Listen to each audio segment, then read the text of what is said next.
YouTuber Harsha Sai గురించి ప్రత్యేకంగా పరిచయం అవసరం లేదు. ఎందుకంటే సోషల్ మీడియా ద్వారా సెన్సేషన్ అవ్వడమే కాకుండా పేదలకు సాయం చేస్తూ బాగా పాపులర్ అయ్యాడు హర్ష సాయి. ఈ క్రమంలోనే Harsha Sai social media handle యూట్యూబ్లో దాదాపు 14 మిలియన్ ఫాలోవర్స్ ఉన్నారు. అయితే సోషల్ మీడియా ఇన్ఫ్లుయెన్సర్గా బాగా ఫేమస్ అయిన హర్ష సాయిపై గత కొన్ని రోజుల క్రితం బెట్టింగ్ యాప్స్ను ప్రమోట్ చేస్తూ 2 చేతుల సంపాదిస్తున్నాడు అనే ఆరోపణలు అయితే వచ్చాయి. దీంతో మొన్నటి వరకు హర్ష సాయి పేరు నెట్టింట తెగ మారుమోగిన విషయం తెలిసిందే. అలాగే తరచూ ఏదో ఒక ఇష్యూతో హర్ష సాయి వార్తల్లో నిలుస్తూ ఉన్నాడు. అలాగే తాజాగా మరోసారి ఓ వివాదంలో చిక్కుకున్నాడు. హర్ష సాయిపై ఓ యువతి చీటింగ్ కేసు నమోదు చేసింది. హర్ష సాయి పెళ్లి పేరుతో 2 కోట్ల రూపాయల వరకు వసూలు చేశాడంటూ సదరు యువతి నిన్న మంగళవారం రాత్రి నార్సింగ్ పోలీస్ స్టేషన్లో ఫిర్యాదు చేసింది. అంతేకాకుండా తనపై అత్యాచారానికి పాల్పడ్డాడని ఫిర్యాదులో పేర్కొంది.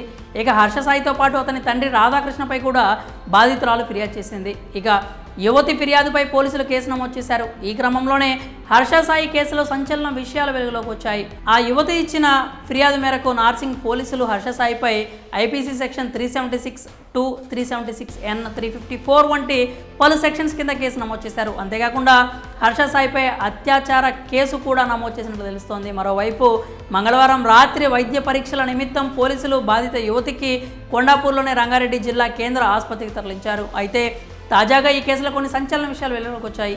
బాధిత యువతిపై హర్ష సాయి పలుమార్లు లైంగిక దాడికి పాల్పడ్డాడని ఆ యువతి ఫిర్యాదులో పేర్కొన్నట్లు సమాచారం. తనపై లైంగిక దాడి జరుపుతూనే తన నగ్న ఫోటోలు, వీడియోలు తీశాడంటూ వాటిని చూపిస్తూ బెదిరిస్తున్నాడని తన కంప్లైంట్లో పేర్కొంది. అంతేకాక నగ్న ఫోటోలు, వీడియోలు చూపించి పలుమార్లు లైంగిక దాడి చేశాడంటూ తెలిపింది. మొత్తంగా హర్ష సాయిపై బాధిత యువతి చేసిన ఆరోపణలు సంచలనంగా మారాయి. యువతి ఇచ్చిన ఫిర్యాదు మేరకు అలాగే పోలీసులు కూడా హర్ష సాయికి పలుమార్లు ఫోన్ చేశారు. కానీ అతని ఫోన్ స్విచ్ ఆఫ్ చేసినట్లు సమాచారం. అంతేకాకుండా హర్ష సాయి ప్రస్తుతం పరారీలో ఉన్నట్లు చెప్తున్నారు. దీంతో పోలీసులు హర్ష సాయి కోసం గాలిస్తున్నట్లు సమాచారం.